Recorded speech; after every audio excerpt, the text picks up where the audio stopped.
we'll end the public hearing and return to the regular agenda and go to item 7, reports of budget status report. Mr. Lewis, you are back up.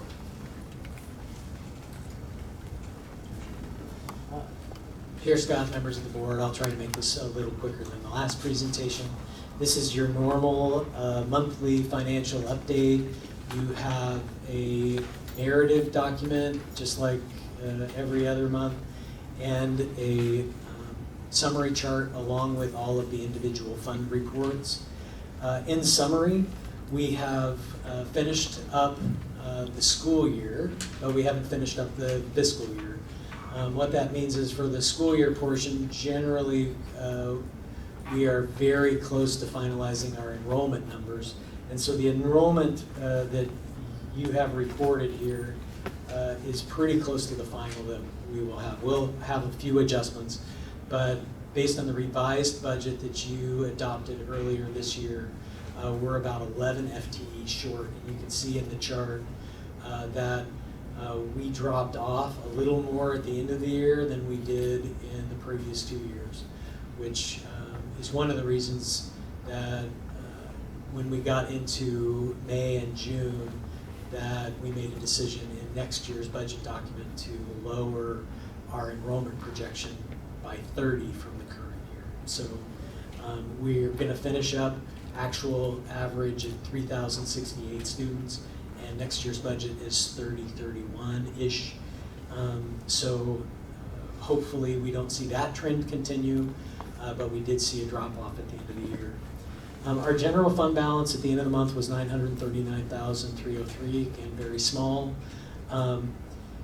The expenses this month were $4.13 million. Our high expenses in a month are typically could be as high as $4.5 million. We don't typically see that kind of level in the last 2 months of the year because we don't have expenses for transportation or food service. Those are paid earlier. So we believe the roughly $9 million of capacity that remains in the budget is sufficient to finish out the year. We think the revenue capacity looks pretty close. We're a little short in terms of collection, but we also haven't received our safety net funds yet. So we will be receiving those in August, along with we typically receive the money for National Board Teacher Stipends in August as well in a lump sum. Those dollar values are relatively large in comparison to what we normally receive. So we feel like we continue to be pretty close to that 500,000 or a little more at the end of the fiscal year. But as I've said, like if there's one thing that makes me anxious, it's like where our fund balance level is. And if we get it's not unusual to get a $50,000 bill or a $60,000 bill, that a vendor forgot to send. If that happens and we weren't aware for some reason that exists, $50,000 when you're sitting on $5 million is okay. When you're sitting on $500,000, it becomes difficult. So I was expressing to Dr. Wade a few months ago, she asked me how I was feeling, which was nice of her.